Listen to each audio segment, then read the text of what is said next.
Most investors actually lose money not because they buy in the wrong market necessarily, but because they actually buy the wrong type of property. And in 2026, some property types are going to hurt you badly if you get them wrong. So in this video today, I'm going to be breaking down some of the worst properties that you can buy so that you can avoid making expensive errors. And in this first example, if you can't see it already, you do not want to be buying homes near or under high voltage power lines or adjacent to major substations or electrical substations. And I've just taken this property at complete random example because I found this substation in Mackay, and I don't really recommend looking at properties like this or any of these four properties right across the road. And even the ones nearby it on the opposite side of the street, I would be pretty hesitant to buy these properties. And there is a reason for that, because properties located under or immediately next to high voltage power lines or these electrical substations often suffer from permanent demand discount. And look, usually there is no necessarily proven health risk against these substations or these high voltage power lines, but many owner occupiers and renters simply will not buy them or rent near them. Families with kids are usually more cautious, which removes a large portion of the buyer pool often in these areas. And from a resale perspective, we usually stay on the market longer and can often take longer to sell. And then they usually demand heavy price negotiations, and in weaker market conditions, especially in cold markets or cooler markets, these properties are the first ones that are usually avoided and hardest to sell, right? So when you're looking at buying these sort of assets, you have to really be careful because you will not be able to sell it as easily as you would think, especially in a cold market. And often I find, especially with some banks, especially with third tier lenders who are slightly more risk averse in some occasions, they will tend to value these properties lower than a comparable asset that isn't near a substation, right? Some lenders usually take a stricter view depending on the proximity and the visibility of these substations, these high electrical power lines like these ones here. And this has happened before where my friend was looking at an asset and he was buying close to a substation, and that lender did not value the property as highly, or they required a higher deposit amount to account for that risk, and hence he did not go through with that property. And that is a real risk you face if you buy a property close to or near a substation. I avoid it at all costs. I don't even bother with it, right? So anytime you see a property near these big electrical substations or these high voltage power lines, I just avoid them, stay away from them. They're not worth the trouble in my opinion. Now, just before I go on to the next investment type that is not great for investing, if you haven't already, jump into the private community, guys. There's close to 300 members helping each other out on a daily basis. There's over 69 reviews for you guys to go have a read. There is so much value jam-packed into this one community that is valued at $35 a month. There's personalized mentorship, there's access to the private community, there's access to the suburb watch list, community calls, spreadsheets and templates, everything you need to actually invest properly in 2026. It is a no-brainer how much value you get for so little you have to pay. And remember, guys, this is a subscription model service. So when you join a community like this, it is not like a free community where people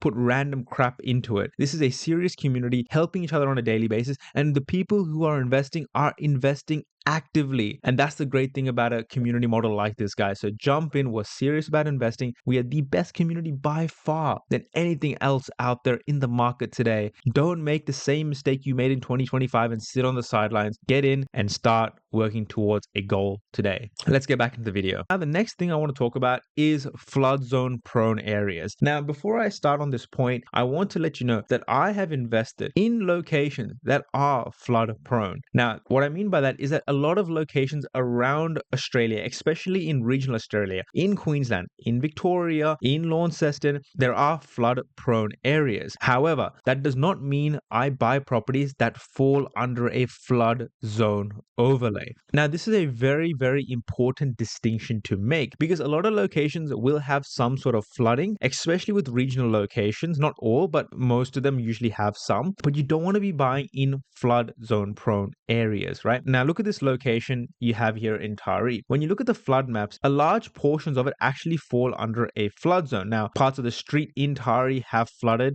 and you can see all the parts where it can have potential for flooding. Now, this is really important to understand because any property that falls under the zone is likely to have high insurance premiums, has higher risk to flood risk, which means your property could be demolished, it could be wiped out due to floods, it can be ruined due to floods, and there is higher risk in buying that. Now, if you were to buy somewhere further away from the river itself and away from the flood prone areas up here, it could be a smarter investment because you are away from that flood zone. Now, there's still a lot of other things to factor in when property investment, but I'm just saying from a purely flood perspective, you want to stay away from those flood prone areas of a regional location, right? And even if insurance premiums are cheap today, that doesn't mean it's always going to be cheap. It could increase in price further down the track and sometimes even become uninsurable after a major flood event. And the reason I'm harping on about this point, it is incredibly important and it's proven to us time and time again where Tari in 2025 had a major flood event where 16,000 people have been cut off or were cut off by the floods itself, which means there is a risk and you are buying into an area with known risk. So let's try limit that risk itself by avoiding the areas in that flood prone area. All right. And if you do, your property also becomes slightly more tenantable and has more appeal to a future buyer where they don't want to be close to the river or don't want to be buying in a flood area as well. Now, on top of that, some valuers, some lenders, not all the time, I see this pretty rarely, but I have seen it before where they will actually value it slightly differently or not provide enough financing for that pocket or that area because it is heavily flood prone. So that's another thing to consider as well when considering flood zone areas. Now, please remember, a lot of far north Queensland, right? Like literally almost every area in far north Queensland floods, like Cairns, like Bundaberg, Rockhampton, etc. Right? They all have flood zoning areas. I'm not saying don't go there. I'm saying be smart about where you choose to invest in those areas. Don't stay close to the river. Stay further away. Check your flood maps. Check your insurance. Do your due diligence. Talk to a local property manager. Do the right things. Protect yourself in advance so that you can sleep at night. Now, the next investment type that I want to talk about is actually high density apartments. Now, if you've been watching my channel for a while, you will have known I've talked about this numerous times, but I'm going to talk about it again because it is so critically important that people understand what they are buying themselves into. Now, I have the Gold Coast here, for example, right? It's one of my favorite areas to consider long term, especially when you're thinking about townhouses and houses. But units, well, that's a different story in itself. There's always a lot of units and especially high density units available in the Gold Coast for a decent price, right? It's pretty cheap, $599, somewhere from 500 to 700 to 800K. You can get a decent 2x1 property. Now, that doesn't make it a smart investment because look at the number of units available to be sold. There is such high competition, and we know from a capital growth perspective, supply is the enemy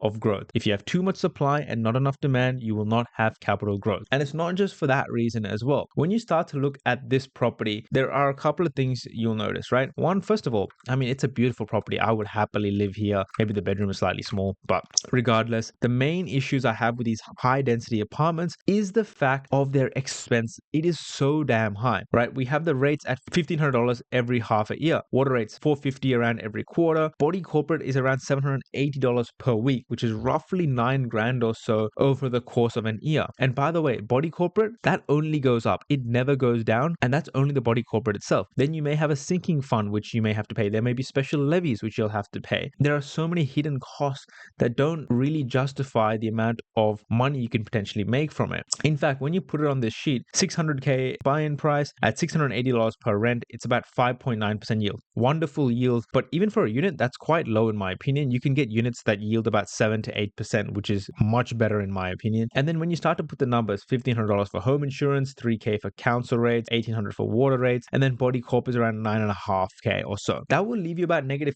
$15,000. Now, I don't know about you, I've been in the game for a decent amount of time to know that, for $600K, I can get a lower yielding asset, but not have body corporate, and it will almost work out to be the same cash flow per year and also give you better capital growth. So you have to be very, very careful about what sort of units you invest into. And these high density units, they are not ones to be touched, in my opinion. Stick to other types of units. Low density units that have potential to manufacture equity, in my opinion, are the best types, but you still have to pay body corporate for that as well. So either way, units are usually not a smart investment unless you have a very specific strategy. And even when you go down that strategy of purchasing units, don't go and buy high rise units. Please do yourself a favor, protect your money, protect your cash, and do the right thing. Awesome. Now, the last one I want to talk about, I feel like it's a pretty hidden second one, it's not exactly the worst investment type of property, but it's something that should be talked about, and I don't think it's talked about enough. And it's actually to do with unapproved or non-approved structures in a home, like pergolas, like sheds, like extensions to a house, like putting an extra kitchen without getting council approval. Things like that can be a very risky investment, in my opinion. All right. Now, I've taken this region, this location as an example because I know in Albany, a lot of houses have a lot of these unapproved structures like sheds, pergolas, etc., etc., etc. And nothing against the home itself. It's a wonderful home. But often what you find is that a lot of these sheds and like this pergola itself and the shed behind it, they're going to be unapproved. They're not going to have council approval. They're not going to have any building plans. They're just going to be built against the property. Now, most of the time, this isn't really an issue. However, I don't think it's talked about enough that often these times, these properties, they can actually impact your insurance. They usually don't have an impact on finance and they don't have an impact on resale value, but they can have an impact on your overall insurance. And the reason I'm saying that is because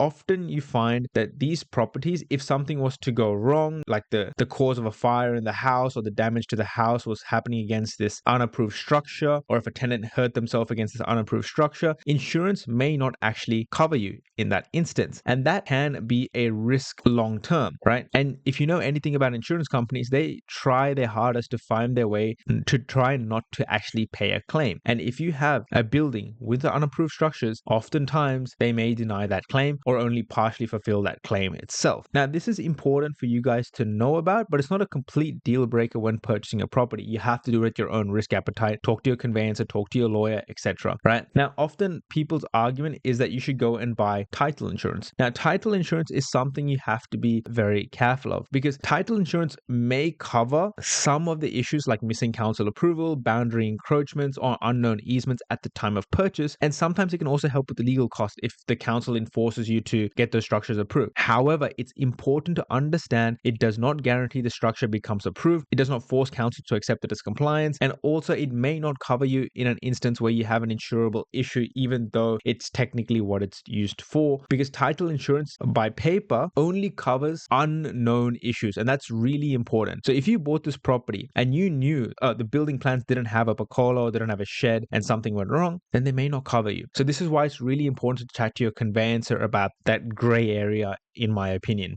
And by the way, it doesn't happen often, but usually if it's unapproved, the council can force you to get it approved, or a neighbor might dub you in to get it approved, etc. And then you have a hefty bill to pay, and it's going to cost you a lot of money to get council approval on these things. So look, while it's not a deal breaker, it's something to know about. And often you find with these smaller regional areas, you'll have a lot of unapproved stuff. It's kind of the way it is. Take it at your own risk is what I'm trying to say. Now, if you guys have made it to the end of the video, that means you're clearly smart about where you want to invest or what you're trying to invest into.